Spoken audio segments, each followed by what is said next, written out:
بسم اللہ الرحمن الرحیم۔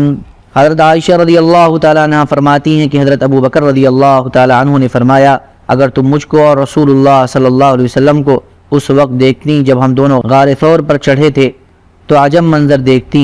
حضور صلی اللہ علیہ وسلم کے قدموں سے خون ٹپک رہا تھا اور میرے دونوں پاؤں سن ہو کر پتھرا گئے تھے۔ حضرت عائشہ فرماتی ہیں کہ حضور صلی اللہ علیہ وسلم کے قدموں سے خون ٹپکنے کی وجہ یہ ہے کہ حضور صلی اللہ علیہ وسلم ننگے پاؤں چلنے کے عادی نہیں تھے اور اس موقع پر ننگے پاؤں چلنا پڑا تھا۔ حضرت انس رضی اللہ تعالیٰ عنہ فرماتے ہیں کہ جنگ احد کے دن حضور صلی اللہ علیہ وسلم کا داہنا نچلا رباعی دانت شہید ہو گیا تھا اور آپ کا سر مبارک زخمی تھا۔ آپ اپنے چہرے مبارک سے خون پونچھتے جاتے اور فرماتے جاتے کہ وہ قوم کیسے کامیاب ہوگی جنہوں نے اپنے نبی کے سر کو زخمی کر دیا اور اس کا اگلا دانت شہید کر دیا، حالانکہ وہ ان کو اللہ کی طرف دعوت دے رہے تھے۔ اس پر یہ آیت نازل ہوئی، لَيْسَ لَكَ مِنَ الْأَمْرِ شَيْءٌ أَوْ يَتُوبَ عَلَيْهِمْ أَوْ يُعَذِّبَهُمْ فَإِنَّهُمْ ظَالِمُونَ۔ تیرا اختیار کچھ نہیں، یا ان کو توبہ دیوے خدا تعالیٰ یا ان کو عذاب کرے کہ وہ ناحق پر ہیں۔ حضرت ابو سعید رضی اللہ تعالیٰ عنہ فرماتے ہیں کہ جنگ احد کے دن حضور صلی اللہ علیہ وسلم کا چہرے مبارک زخمی ہو گیا۔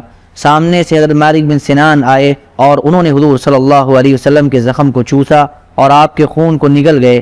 آپ نے فرمایا، جو آدمی ایسا دیکھنا چاہتا ہے کہ جس کے خون میں میرا خون مل گیا ہے وہ مالک بن سنان کو دیکھ لے۔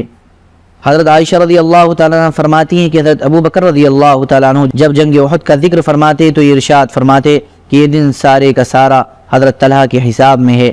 پھر تفصیل سے بیان فرماتے ہیں کہ میدان جنگ سے منہ موڑنے والوں میں سے سب سے پہلے واپس لوٹنے والا میں تھا، تو میں نے دیکھا کہ ایک آدمی حضور صلی اللہ علیہ وسلم کی حفاظت کے لیے بڑے زور شور سے جنگ کر رہا ہے۔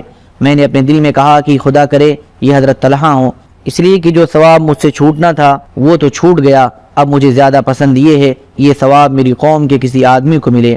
اور حضرت طلحہ میری قوم کے آدمی تھے اور میرے اور مشرکین کے درمیان ایک آدمی اور تھا جسے میں پہچان نہیں رہا تھا، اور میں بنسبت اس آدمی کے حضور صلی اللہ علیہ وسلم سے زیادہ قریب تھا، لیکن وہ مجھ سے زیادہ تیز چل رہا تھا۔ تو اچانک کیا دیکھتا ہوں کہ وہ ابو عبیدہ بن جراح ہیں۔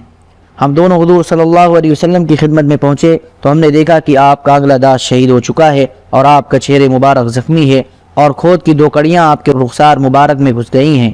آپ نے ہم سے فرمایا کہ اپنے ساتھی طلحہ کی خبر لو جو کہ زیادہ خون نکلنے کی وجہ سے کمزور ہو چکے تھے۔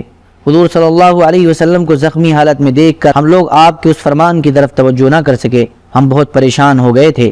میں حضور صلی اللہ علیہ وسلم کے چہرے سے کڑیاں نکالنے کے لیے آگے بڑھا تو حضرت ابو عبیدہ نے مجھے اپنے حق کی قسم دے کر کہا کہ یہ سعادت لینے کے لیے مجھے چھوڑ دو۔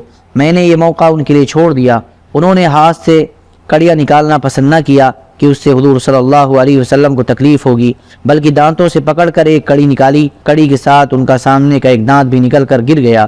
جو انہوں نے کیا اسی طرح کرنے کے لیے میں آگے بڑھا۔